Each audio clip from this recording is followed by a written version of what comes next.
आज हम आपको दुनिया की सबसे दिल दहला देने वाली हत्याकांड के बारे में बताने जा रहे हैं। और मारने के बाद उसे करीब 6 महीने तक दफन रखा। हत्या की एक दहला देने वाली घटना जिसमें अपने ही लिव इन पार्टनर के मर्डर के बाद उसके बॉडी पार्ट को एक एक कर ठिकाने लगाया और आसपास के लोगों को उसके खूनी खेल की भनक तक नहीं लगी थी। जब ये भेद खुला तो सारे शहर में हाहाकार मच गया। ये कहानी पूरे देश को हिला देने वाले श्रद्धा मर्डर कांड की है, जिसके तमाम रहस्यों की कड़ियों को दिल्ली पुलिस ने अपनी चार्जशीट में जोड़कर श्रद्धा के हत्यारे की पाप कुंडली तैयार की है। इस कहानी की शुरुआत एक संकी बॉयफ्रेंड से होती है जिसने अपनी गर्लफ्रेंड की लाश के टुकड़ों को फ्रिज में संभाल कर रखा, जिन्हें वो हर रोज देखता था।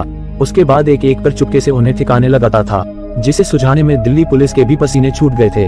श्रद्धा मर्डर कांड में साजिश के सूत्रों से लेकर सबूतों तक पुलिस के लिए कदम कदम पर चुनौती थी। मामले की तह तक जाने के लिए पुलिस ने सभी जंगलों की खाक छानी ली पर उन्हें कुछ नहीं मिला। ऐसा दिमाग तो कोई हैवान लगा सकता है। तो कभी पानी से भरे तालाब की तलहटी तक की खोज की, कभी इस शहर तो कभी उस शहर। पुलिस जगह जगह श्रद्धा के बॉडी पार्ट्स को ढूंढती रही। रहस्यों की तहकीकात में पुलिस ने आफ्ताब का पॉलीग्राफ टेस्ट और नार्को टेस्ट तक कराया था। केस से जुड़े कई गवाहों को ढूंढ उनके बयानों को दर्ज की। छानबीन के बाद पुलिस ने जो चार्जशीट तैयार की है, जिसे सुनकर सभी भी सन रह जाएगा।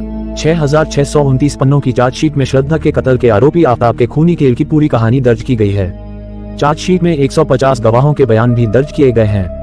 हत्यारे आफ्ताब के गुनाहों की जो कहानियां महाराष्ट्र से लेकर दिल्ली तक फैली हुई थी, वो सब की सब दिल्ली पुलिस की चार्जशीट में दर्ज हैं। सूत्रों के मुताबिक दिल्ली पुलिस द्वारा दर्ज चार्जशीट में आफ्ताब के कबूलनामे में लिखा है कि उसने अपनी लिव इन पार्टनर श्रद्धा के 35 टुकड़े करने के बाद उन टुकड़ों को बेहद शातिराना ढंग से ठिकाने लगाया था। पुलिस की पूछताछ के दौरान हत्यारे आफ्ताब ने सारे राज खोलते हुए कहा कि हम दोनों के बीच झगड़े होते थे, इस कारण हमारा ब्रेकअप हो गया था। मैं उसकी झगड़ा करने और गाली देने की आदत से हमेशा के लिए छुटकारा पाना चाहता था, इसलिए मैंने उसे हमेशा के लिए अपने रास्ते से हटाने का फैसला किया और उसको जान से मारने के लिए उसे फर्श पर गिरा लिया। उसके बाद मैंने उसकी छाती पर बैठकर अपने दोनों हाथों से कसकर उसका गला दबा दिया। मैंने श्रद्धा का गला तब तक दबाए रखा जब तक वो मर नहीं गई। आफ्ताब ने अपने कबूलनामे में बताया कि मैंने श्रद्धा की डेड बॉडी को बाथरूम में छिपा दिया था।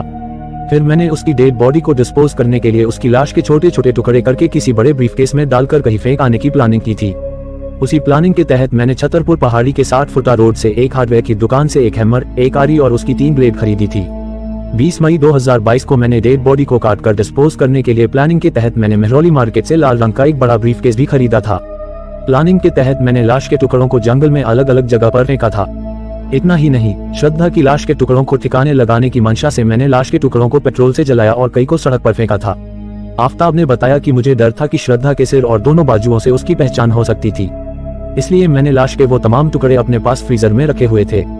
वारदात के करीब 3-4 महीने बाद मैंने उसके सिर और चेहरे को ब्लो टॉर्च से डिसफिगर कर दिया था।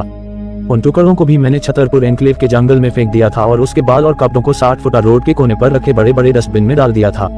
मैं उन औजारों जिससे मैंने श्रद्धा के बॉडी पार्ट्स को काटा था उनको रिकवर करवा सकता हूँ। आफ्ताब ने कहा कि मैंने श्रद्धा का मर्डर करके उसकी बॉडी को काटकर अलग अलग जगह फेंक कर मिटाए हैं। मुझसे गलती हो गई, मुझे माफ किया जाए। दिल्ली पुलिस की चार्जशीट में आफ्ताब के गुनाहों का पूरा कच्चा चिट्ठा दर्ज है। पुलिस ने कहा कि उन्हें उम्मीद है कि चार्जशीट के 6000 से ज्यादा पन्नों में दर्ज गुनाह की कहानी, गवाहों के बयान और पुख्ता सबूतों की बिना पर आफ्ताब को उसके किए की सजा जरूर मिलेगी।